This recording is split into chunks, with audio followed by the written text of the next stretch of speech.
जोङो नैबे जोंनि फुंबिलि आवलसियानि सायाव थानाय बे दालाङा दिनैसिम कमप्लिट जानो थाङाखै आरो कमप्लिट जायाखै। बेखौ हाग्रामा बिथाङा सिगां 3 बोसोरनि सिगाङावहाय बेखौ गायसननानै गालांदोंमोन आरो बियो हाबदान जानानै दङ। दा जों नैबेखौसो बुंनो नागिरदों, नैबे फुंबिलि दालांखौ जोङो दा गोदान सरकार थानाय बे इउपिपिएल सरकारनि बिथां प्रमद बर' बिथांखौ जोङो जोंनि ओनसोलनिनो मोनसे गान्दा क्लाब होननाय दङ। बे गान्दा क्लाबा जोङो ओनसोलनि मोजांखौ नायनानै जोंनि दालांखौ जिहेतु गोनांथार होननानै जोङो गान्दा क्लाबनि जानानैबो गोबां मानसिफ्रा माने समाज सिबियारि बिथांमोना ज' जानानै गान्दा क्लाबनि सेक्रेटारि प्रेसिडेन्टखौ लाफानानै बे दालांनि सायाव सावरायनाय जादोंमोन आरो प्रटेस्ट खालामनो नागिरदों। प्रटेस्ट खालामनो नागिरनायाव बेयाव जाहैबाय मा, बिथांमोना मन्टु बर' बिथाङा फैनानै दानि इउपिपिएलनि केन्डिडेट बिथां मन्टु बर'आ फैनानै नैबे दालांखौ नोंसोरो प्रेस मिट खालामलायनांला, ससियेल मिडियायाव आगारथ'नाङा, आं रायलायगोन, सप्तासेनि समनि उनावनो बे दालाङा जाफुंगोन होननानै बिथाङा फोरमायलांदोंमोन। बिथाङा थांनाय जानुवारि 29 खालि फैनानै बिथाङा जोंनो बेखिनि कमेन्टखौ होलांदों। रायजोआ बेखिनियाव सप्तासेनि उनावनो बिथाङा सिफजों रायलायनानै डिसिसन लागोन होनना बुंनायखाय जोङो गनायनानै लादोंमोन। नाथाय दिनैहाय जोङो नुनो मोनबाय, बिनि उनावबो प्रमद बर' बिथाङा सप्तासेनि उनावहाय अनसलियाव मोनसे प्रग्राम दंमोन। बिथाङा अनसलिनिफ्राय डाइरेक्ट फैनानै बिथाङा बे दालांखौ नायनो थांनानै लोगो नायखांनायनि उनावहाय इस्टिमेटखौ गाबोननिफ्रायनो बानायनानै जोङो बेखौ मुभ खालामबाय थासिगोन। बे इस्टिमेट माबाया टेन्डारा जाखांनायनि उनाव लोगो बानायगोन होनना बुंदोंमोन। नाथाय बिथाङा बे दालांखौ दिनैसिमबो दिनैहाय इलेक्सन सफैलायबाय, बिथाङा दिनैसिमबो बानायनो हायाखै आरो बिथांमोना दिनैहाय जोंखौ बे ओनसोलखौ जेनेबा नंखाय बुंबाय थानानै बा थगायनानै दोननो नागिरदों नामा। दिनैनि दिनावहाय बिथाङा सासे मन्टु बर' बिथाङा बेखौ रिक्स लादोंमोन। बिथाङा बेखौ रिक्स लानानै मावफुंनो हायाबा बिथाङा आरो मावफुंनो हायाखै। बिथाङा जोंनि जायगायाव फैनानै मा भट बिफैगोन? रायजोफोरनि सिगाङाव मा बुंगोन? जों बुंदों, जों बिपिएफ हान्जानि जानानै जों बुंदों, जों गले खावलायदोंमोन। जों बिपिएफ हान्जाया बे दालांखौ सिगांनो लुफाबाय, आद्रा जाबाय। बिनि सिगाङावहाय बिथांमोना केस होदों बे दालांखौ।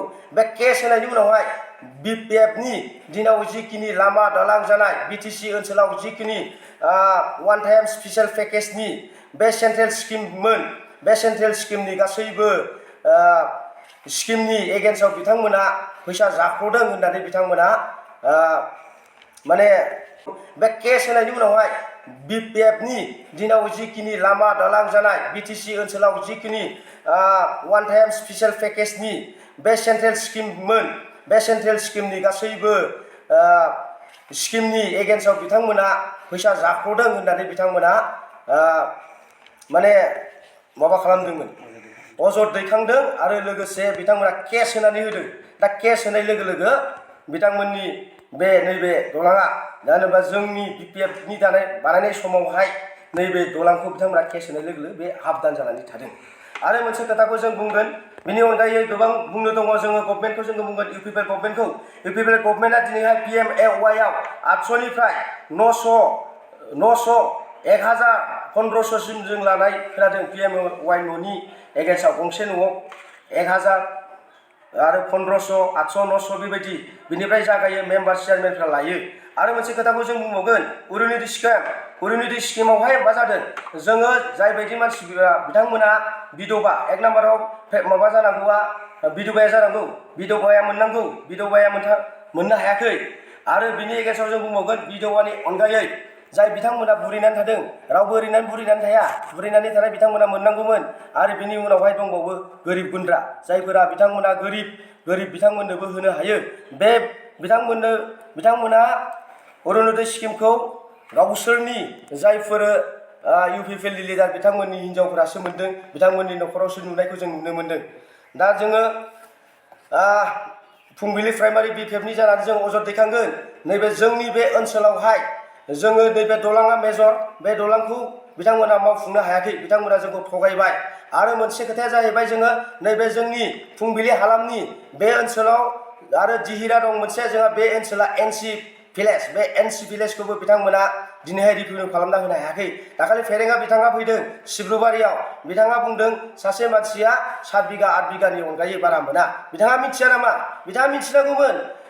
फरेस्टनि जिखिनि 2005नि फरेस्ट रुरेल एक्टनि आयेन बायदियै, फरेस्ट राइटनि बे आयेन बायदियै सासे मानसिया 27 हा बिगा मोननो हायो आरो जोंनि बे समाजारि गौथुमफोर रायजोफोर क्लाबफोर बेफोरसो 7 बिगा 8 बिगा मोननो हायो बेखिनि खोथाखौ बिथाङा मिथिया नामा दा जों अजद दिखांगोन दिनैहाय जोंनि गेजेरावहाय हानि आरो बे दलांनि मैखोम माने रायजोफोरा बेखौ गोदोनिफ्रायनो जोङो जुजिबोदों आरो जोङो जुजिनानै जों नांथाबबोनो हायाखै बा जोङो बानायबोनो हायाखै नांथाबनानैबो जोङो बानायबोनो हागौ नांसे नांनानै हाग्रामा बिथांजों फैनाय लोगो लोगो हाग्रामा बिथांखौ जों खेबसे लाबोनो हादों खेबसेयावनो बे दलांखौ बिथाङा होलांदों आरो नेक्स्ट बोसोरनि उनावनो बिथाङा बे दलांखौ मावफुंनो होदों जोंनि रायजो राजाफ्रा गोबां गोजोनदोंमोन नाथाय बिथांमोना बे वान टाइम स्पेशल पेकेजखौनो केस होनानै आरो बन्द खालामबाय जोंनि एरियाखौ माने गादबनाय बायदि जाहैबाय जोङो बिथांखौ जोङो सोंखारनानै बुंगोन